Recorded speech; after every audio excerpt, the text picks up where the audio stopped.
quero convidar a todos para nós meditarmos em um texto da Bíblia que se encontra no Evangelho segundo escreveu São João. João capítulo de número 14. Tem sido uma meditação que eu tenho feito já há algum tempo e acredito que Deus tem uma palavra para o nosso coração. Evangelho segundo escreveu São João, capítulo de número 14, versículo de número 1. E vai dizer assim a palavra do Senhor. Os irmãos encontraram, digam amém. Não se turbe o vosso coração, credes em Deus, credes também em mim. Eu vou repetir. Não se turbe o vosso coração, credes em Deus, credes também em mim. Muito bem. Texto bastante conhecido de todos os irmãos. Acredito que em algum momento você já se deparou com esse versículo, já meditou em casa e já foi acalentado pelo amor e a misericórdia de Deus. Acredito sim. Quando lemos esse texto aqui, nós entendemos que o Deus Todo-Poderoso, na pessoa de Jesus Cristo, Ele está ali naquele momento confortando o coração dos discípulos. Os discípulos que estavam aqui neste dado momento, irmãos, recebendo as últimas instruções de Jesus. Jesus, durante todo o seu ministério, ele sempre falava para os seus discípulos e preparava eles. Jesus preparava os seus discípulos acerca da sua crucificação, da sua morte e da sua ressurreição. Então Jesus ele sempre estava preparando, e aqui propriamente neste capítulo 14, Jesus ele já vem falando com os discípulos, depois de lavar os pés dos discípulos, depois de dar recomendações aos discípulos. Então Jesus ele observa e vê de que maneira estão os seus discípulos.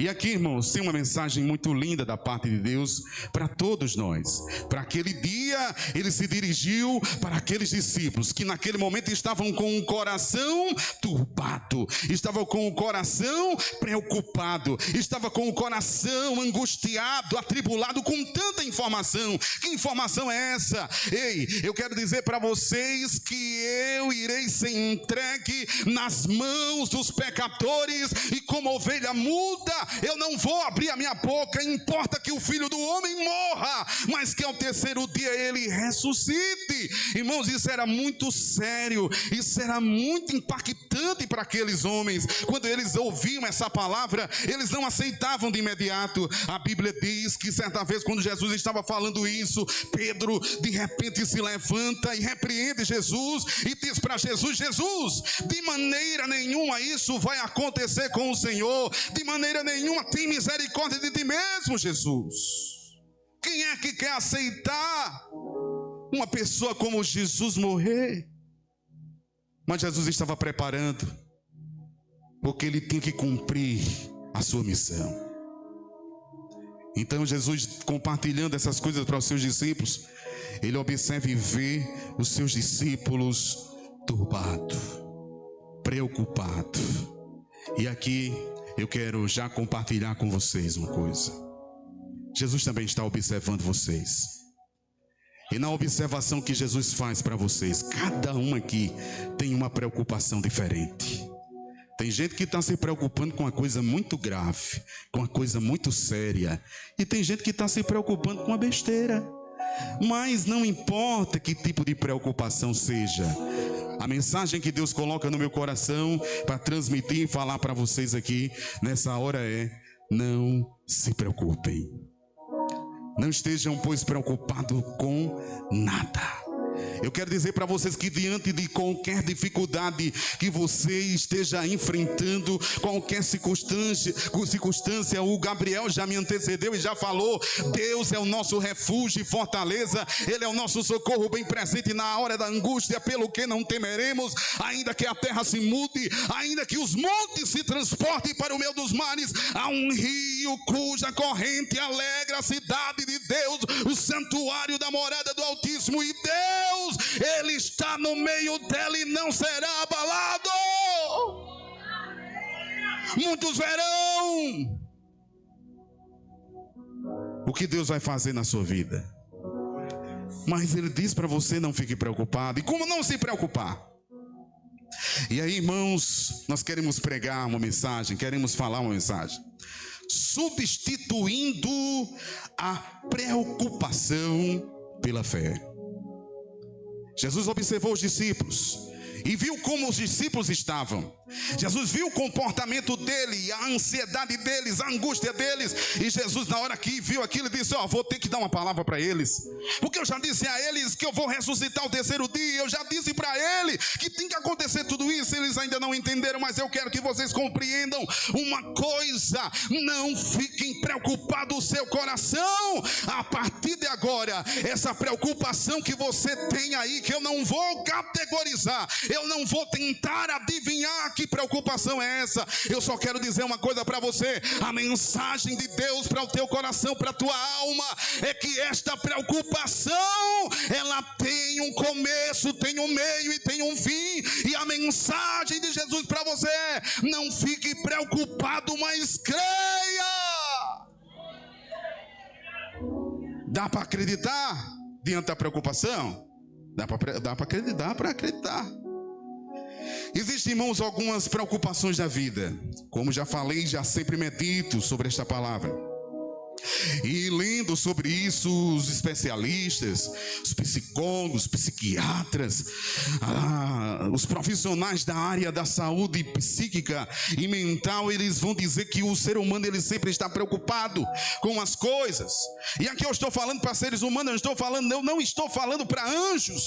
Tem preocupações diversas aqui. E tem uma coisa: existem sim preocupações da vida. E essas preocupações, elas começam a adoecer a nossa vida, adoecer a nossa alma, adoecer o nosso corpo. E daqui a pouco nós temos várias pessoas doentes, porque elas estão demasiadamente preocupadas. E aí os especialistas vão dizer que as preocupações da vida estão nos excessos. Você pode se preocupar, Souza, é normal se preocupar. Eu não sei como é que vai resolver. Eu tenho um nível de ansiedade. Sim, é normal se preocupar. Agora, o problema não é se preocupar, o problema é o excesso da preocupação. Dá para compreender o que eu falo? Então existem preocupações. Naquela hora os discípulos estavam se excedendo. Jesus tinha acabado de dar recomendações. Aí começa, irmãos, eles começam a questionar quando é que vai ser a restauração do templo. Eu quero saber como é que vai ser isso, como é que vai ser aquilo, dentro da sua ansiedade humana. Os excessos, eles acabam conosco. E aí especialistas vão falar sobre os excessos da vida. Excesso de passado, excesso de presente e excesso de futuro. Alguém aqui está enfrentando isso? Alguém aqui nesta noite está enfrentando um excesso desse, as preocupações da vida. Então existe um excesso de passado. E o que é que o excesso de passado produz? E quem está falando não sou eu, quem está falando são profissionais da área. Excesso de passado produz depressão. As pessoas, é uma das coisas, não é só isso que causa depressão, mas uma das coisas que causa depressão numa pessoa é ela pensar excessivamente no passado. Eu ficar pensando excessivamente no passado. Eu vou ficar pensando nos meus traumas, nos meus problemas, nas minhas decepções, o que aconteceu, nas minhas escolhas erradas. E aí a gente não consegue resolver uma coisa que já aconteceu.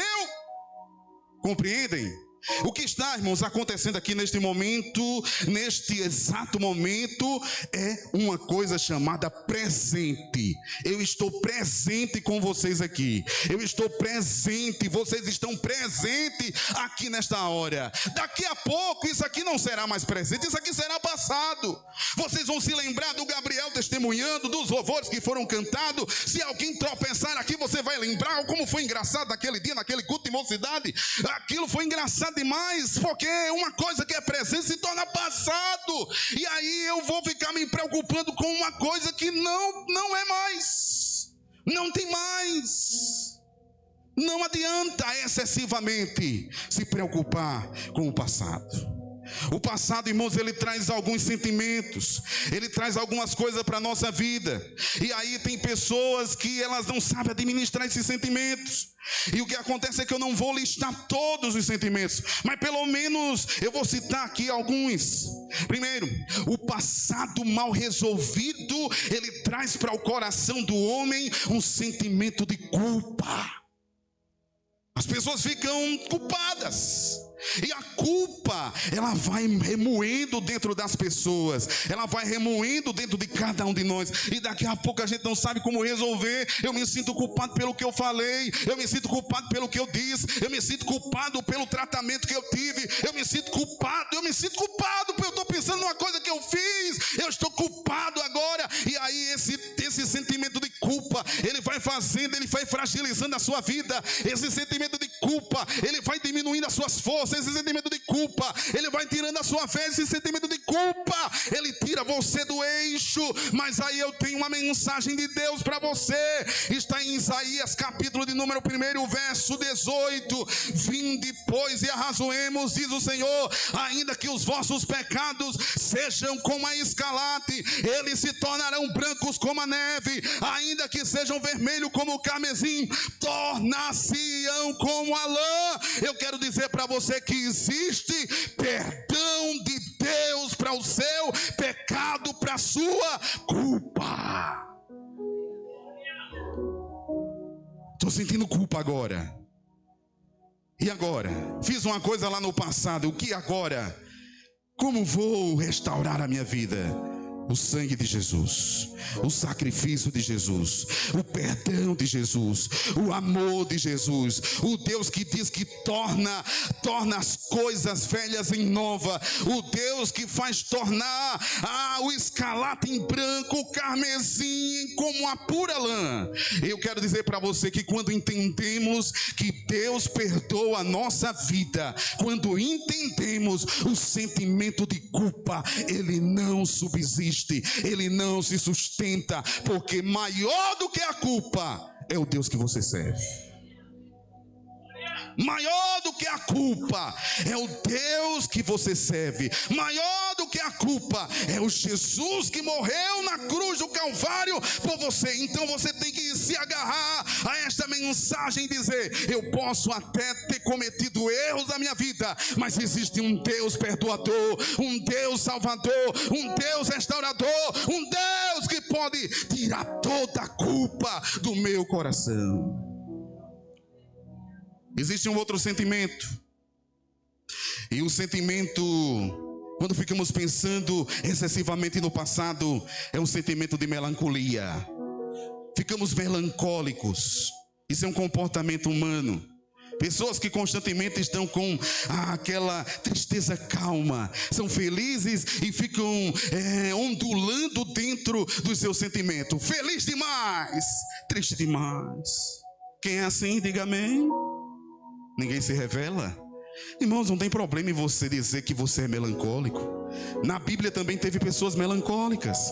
Quando você vai pesquisar, você vê homens chamados por Deus como Moisés, que Deus chamou ele na sarça ardente e disse para ele qual era a missão dele. E na hora que ele viu a sarça, ele sentiu o temor de Deus, mas daqui a pouco ele também ondulava dentro dos seus sentimentos. Moisés, um grande líder de Israel, teve momentos de Moisés simplesmente recebendo um grande cargo da parte de Deus, ele dizia assim: olha, eu sou pesado em línguas, eu não consigo. Irmãos, tem estudiosos que dizem que a baixa autoestima de Moisés era tão grande que Moisés, mesmo recebendo toda a atenção de Deus, ele sempre queria transferir para o outro, porque ele também tinha um comportamento melancólico. E o pensar excessivamente no passado também traz para as pessoas melancolia. Aqui e acolá eu conheço umas pessoas que são assim, irmãos.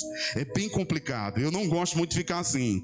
Eu não gosto de ficar assim. Isso pega, parece, viu? Quando a pessoa chega muito melancólico perto de você, irmãos, isso parece que pega aquele negócio. Você tem que ter muita graça de Deus. Existe também um outro sentimento que é a nostalgia. Pessoas nostálgicas, que fica pensando muito no passado, coisas boas, né? Fica pensando coisas boas, como era em 1986. Hein, Souza? Como era em 1986? Como era a igreja antigamente, né? Não vamos entregar tudo não, mas como era a igreja antigamente? Nostalgia, coisa boa. 1912, como aqui Lorinaldo já falou, irmãos. Olha só, tem gente aqui que estava só no pensamento de Deus ainda para nascer. Como era a igreja naquele tempo? Muito bom você ser nostálgico, mas em um certo ponto, porque às vezes a gente não tem equilíbrio e acabamos querendo comparar uma coisa com a outra.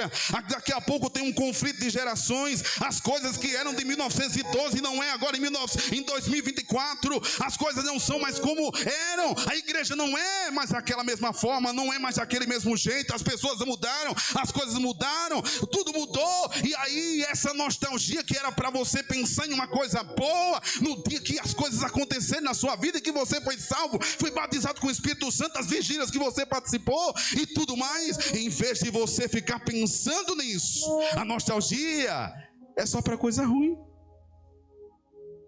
No meu tempo não era desse jeito. Sim, meu irmão, mas mudou as coisas, minha irmã.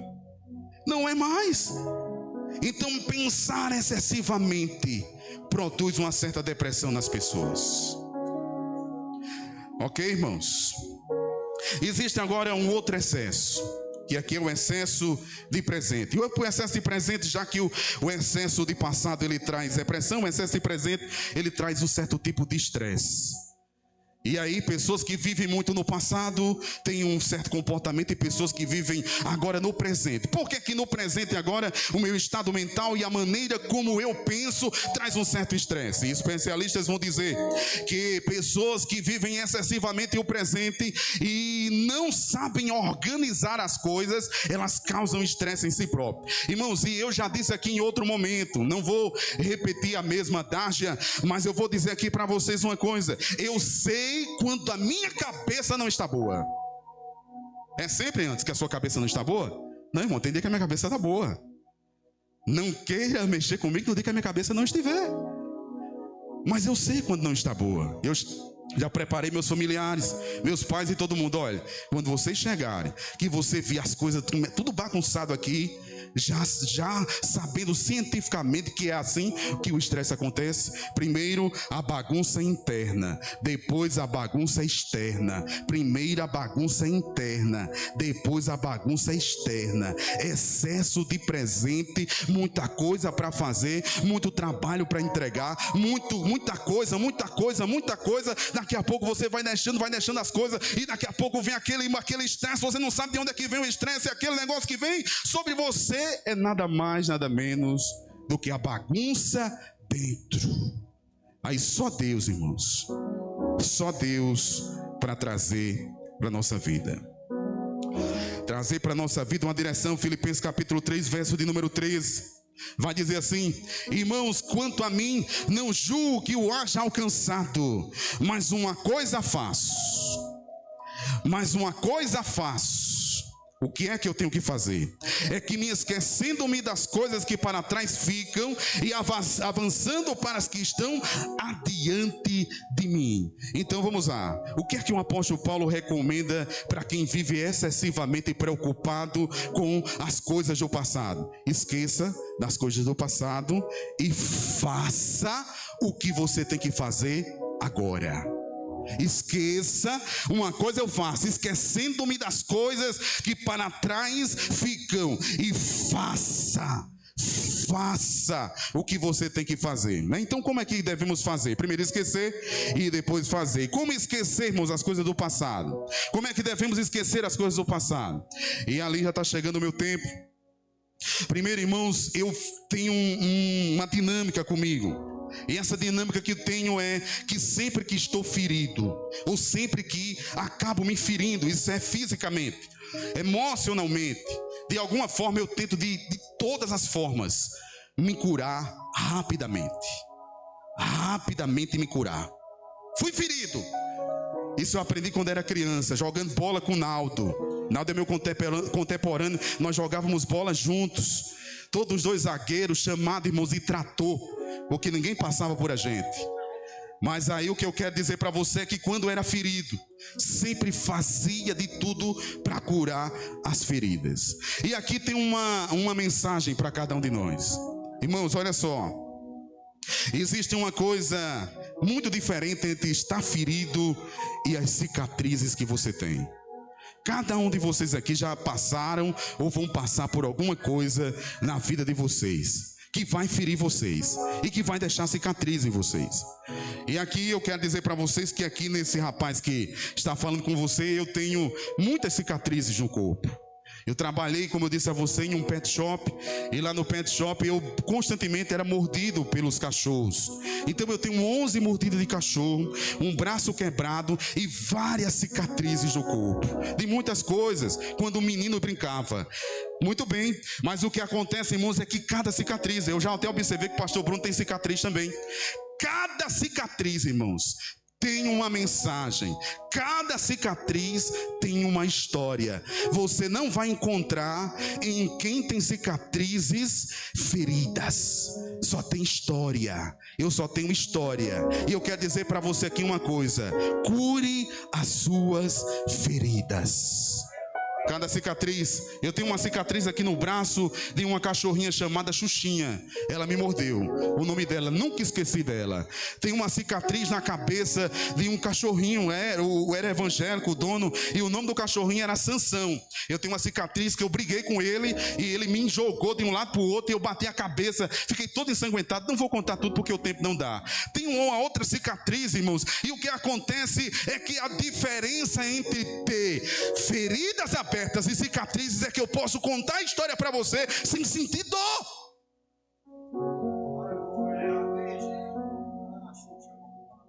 Xuxinha era de uma médica. Eu não podia fazer nada com Xuxinha, irmãos. Nem com esse povo que é tudo animais de elite aqui da cidade. Tudo passava pelas minhas mãos. Quem tem cicatriz aqui? Cicatrizes. Você tem cicatrizes? Essa cicatriz é uma história. E uma história de que um dia você passou por isso. E de que você venceu. E você venceu porque Deus te deu vitória. Esquecendo-me das coisas que para trás ficam. Não tenho feridas. Eu tenho cicatrizes. Tem alguém ferido aqui? Faça de tudo para curar a sua vida. Irmãos, chegando agora ao nosso momento finais, como é que eu posso esquecer o meu passado? Trazendo à memória só o que me dá esperança. Está escrito em Lamentações capítulo 3, versículo de número 21, que diz assim: torna a trazer isso à memória, só o que me dá esperança. Constantemente, eu posso dizer assim, os líderes aqui, pastor Bruno, Souza, o evangelista Jacinto, sempre escutam depoimento de pessoas falando e dizendo os seus problemas, os seus dilemas, as suas situações, e muitas vezes pessoas chegam para ele e trazem coisa lá de 1912. Muito bom. Mas deixa eu dizer uma coisa para você: como é que eu posso esquecer o passado, irmãos? Substituindo as preocupações pela fé. Traga à memória o que te traz esperança. Eu vou dizer a você o que é que vem na minha memória agora. O dia que eu aceitei a Jesus aqui nessa igreja, levantando as minhas mãos lá atrás na sonoplastia com o meu pai. A minha mãe estava sentada no conjunto Vozes de Júbilo. Ela não acreditava que eu ia aceitar Jesus, porque eu não queria saber de Jesus, eu não gostava de crente. Mas eu me levantei e vim com as duas mãos levantadas. Eu me lembro no dia que eu fui batizado com o Espírito Santo lá na congregação Ebenezer. Ninguém naquele dia foi batizado, mas eu fui. Eu me lembro no dia que eu fui preguei aqui na igreja. Eu me lembro do dia que Deus derramou poder sobre a minha vida. O que Deus diz para mim: você só pode esquecer um passado ruim lembrando de coisas boas que Deus fez na sua vida. Começa a lembrar aí de coisas boas. Começa a trazer à memória coisas boas. Começa a trazer coisas que Deus fez na sua vida. Irmãos, tem gente que não lembra de nada bom que Deus fez. Irmãos, e tem gente que tem dias que a palavra que sai da sua boca não é de gratidão. Irmãos, fazem 22 anos que estamos aqui nesta igreja. E deixa eu dizer uma coisa para você: eu poderia ficar aqui o dia todo, 24 horas, o mês todo, falando de tudo que Deus fez de bom na minha vida, porque eu trago à memória só o que me traz esperança. Cicatrizes? Muitas. Ferimentos? Muitos. Mas eu tenho uma memória, e a minha memória é o dia em que Deus me selou aqui nesta igreja.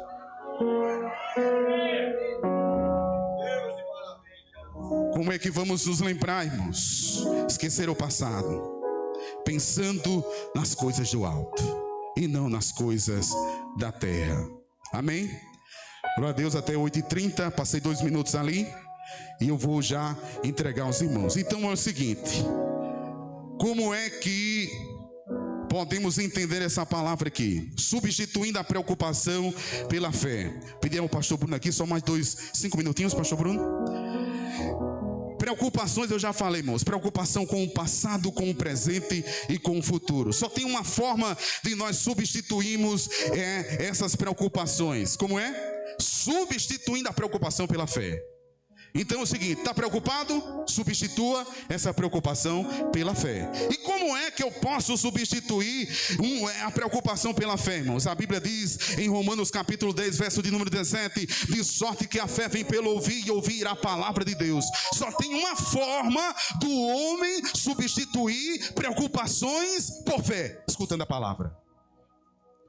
E olhe que eu trabalho em um setor que toda semana eu escuto homens falar. Toda semana eu escuto 13 homens falando e discussando por 15 minutos cada homem. Quando eles pedem uma parte, eu ainda escuto ainda mais 5, mais 10 minutos. E eu quero dizer uma coisa para vocês: escutar o discurso daqueles homens não produz fé em mim. Não produz fé em mim. Não produz esperança em mim. Mas quando eu venho para a igreja e escuto um jovem por nome Gabriel, que chega aqui de forma muito simples e diz que Deus é o meu refúgio e minha fortaleza, eu saio daqui com essa mensagem e enfrento mais 40 dias e eu consigo ser crente por mais alguns dias, porque não é qualquer palavra, não é qualquer discurso, só o que produz fé no coração do homem é Bíblia, é palavra de Deus. Substituindo a preocupação pela fé. Como é que eu posso substituir? Ouvindo a palavra. Como é que eu posso substituir? Praticando a palavra. Tiago capítulo 2 verso 26 diz que sem fé, sem as obras, que a fé sem as obras ela é morta. A fé sem as obras ela é morta. Eu escuto, você escuta, nós escutamos todo dia palavra, louvor, pregação, Deus falando. Muito bem, você escutou. Bem-aventurado é o homem que lê, é o homem que ouve e é o homem que pratica. Eu estou preocupado. Eu quero substituir essa preocupação por fé. Já escutei a palavra. Eu já escutei que Deus é comigo. Eu já cantei que Deus é comigo. Eu já sei que Deus é comigo. Já sabe? Já entendeu? Já. Então se levante. Faça alguma coisa. Faça alguma coisa. Reaja. Faça alguma coisa. Se você já escutou a palavra de fé, faça alguma coisa. Estou eu lá à frente do meu trabalho e de repente chega um jovem lá, um jovem muito fervoroso, um jovem muito animado, um jovem muito esperançoso, e ele chega e ele diz assim: Anderson, por favor, consiga para mim aí um emprego onde você está trabalhando. Eu olho para ele e eu sinto misericórdia dele, mas eu tenho misericórdia de mim também, porque eu não tenho condição de dar trabalho para ele, eu só tenho o meu. Amém, irmãos? Mas eu digo para ele: jovem, tá certo. Eu vou fazer umas perguntas básicas. Você já terminou seu ensino médio? Não terminou? Falta o que para você terminar o seu ensino médio? Não, falta algumas séries. Sim, meu filho, eu vou orientar você para ir ali no SED. Você consegue fazer algumas provas e vai dar tudo certo. Deixa eu perguntar outra coisa para você. O básico do básico do básico que eu estou falando aqui para jovens e adultos. Você sabe pelo menos noções básicas de informática? Não. E o que é que está faltando para você ter isso aí? Não. Então, eu só perguntei 2 coisas a você. Jovem, deixa eu dizer uma coisa para você. Deus é poderoso para fazer infinitamente mais do que nós pedimos ou pensamos. Mas eu tenho que ser realista com você. Você precisa agir. Você precisa fazer a sua parte. Como eu posso substituir? Também, irmãos, Como é que eu posso substituir as preocupações pela fé? Eu consigo substituir as preocupações pela fé a partir do momento em que eu coloco a esperança e uma direção da parte de Deus na minha vida. Olha só, Jesus ele falou para os discípulos, disse: tende fé em mim, tende fé em Deus, na casa de meu pai muitas moradas. E ele começou a dizer para os discípulos, tirou o foco dos discípulos da preocupação, colocou o foco dos discípulos na fé e colocou o foco dos discípulos na esperança do reino, da glória, do céu. Foco na terra, preocupação na terra. Tá ok? Tá ok.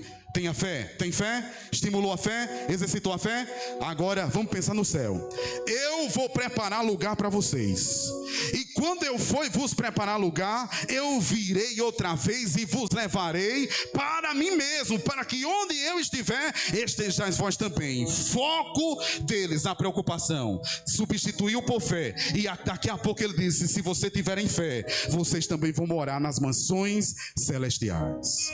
Encerrando, irmãos, que já aqui, pastor Bruno foi muito generoso comigo, mas eu quero dizer para vocês uma coisa: além de substituirmos as nossas preocupações pela fé, pela esperança, nós também devemos substituir a nossa preocupação por uma direção. E aqui eu encerro de fato e de verdade. Precisamos de uma direção.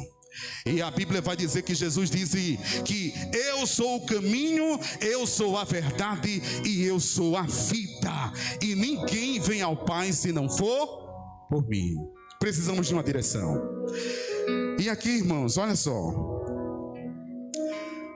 eu sempre estou em alguns lugares, e quando eu vou para esses lugares, eu acabo sempre ganhando alguns mimos. Isso aqui eu já falei em alguns lugares, e é bem interessante. E sempre as pessoas me dão cremes, alguma coisa, uma coisa boa, né? Daqui a pouco eu estou fazendo um apelo aqui, daqui a pouco vai dar certo aqui as coisas. Mas preste atenção, irmãos. Eu ganhei um perfume, bem doce esse perfume. E eu gostava muito desse perfume. Irmãos, e quando eu passava, é bom demais quando você chega perto de uma pessoa que ela está cheirando bem. Dá abraça a pessoa que está do seu lado. Pega um perfumão doce. Passei aquele perfume e fui para casa. Dei muito culto.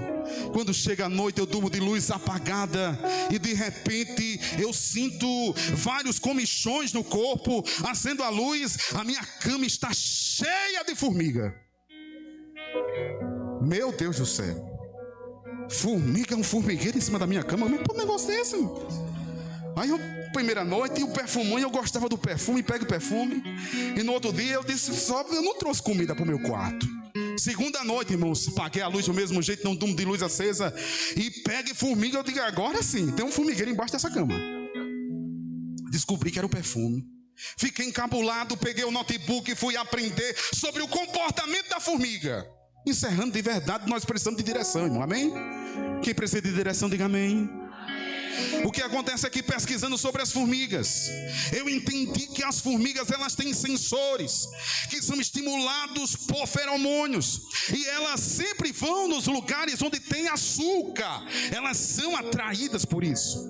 Mas pesquisando, porque as formigas não me deixavam dormir, eu fui pesquisar e passei a noite toda. E quanto mais eu pesquisava sobre formiga, que loucura, eu entendi, me animava, e Deus falava comigo através daquilo.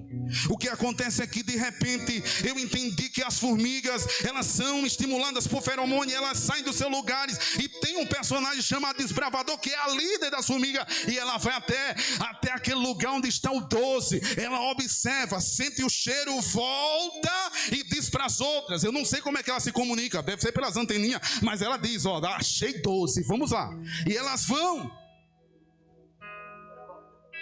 Só que é o seguinte, eu entendi, Souza, que elas vão na proporção do objeto, do alimento que encontra. Se é um inseto, um besourinho, vai aquela rominha, pega aquele besourinho e leva. A minha cama estava lotada, porque ela achou, irmãos, ela achou um caba grande.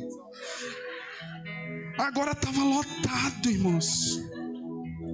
Mas a mensagem da direção ainda não está aqui. Eu disse: essas formigas querem me levar, tanta formiga. Só que eu entendi que elas vão na proporção do objeto, do alimento, e querem carregar. Primeira noite não conseguiram, tentaram pelo menos outra noite. Só o que acontece, irmãos, é que quando eu entendi que dentre esse feromônio do objeto para o formigueiro, elas vão levando e elas não podem se perder, porque se o desbravador ou o líder se perder, se ele ficar sem direção diante do feromônio que ele deixou, existe um comportamento que é de uma espécie de formiga, que elas ficam rodando em uma espiral da morte. Elas rodam e rodam e rodam até a exaustão e morrem. Fechei o notebook, fui me ajoelhar e disse: Deus, muito obrigado, porque existiam algumas direções que eu estava tomando na minha vida, e essas direções que eu estava tomando, eu não saía do canto, eu estava rodando, e tem gente aqui que eu quero dizer para você que você faz tempo que está como essa formiga, você está em uma espiral, está cansado, está cansada, sem direção, sem rumo, rodando, já está exausta, já está exausto, mas só que Deus falou comigo e está falando com você. Você precisa substituir as preocupações por uma direção, e só tem uma direção aqui,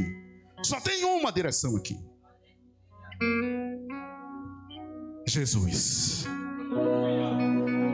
E eu encerro dizendo, para você que chegou aqui, só tem uma direção para você sair da espiral, do redemoinho, para você sair do ciclo da morte: Jesus.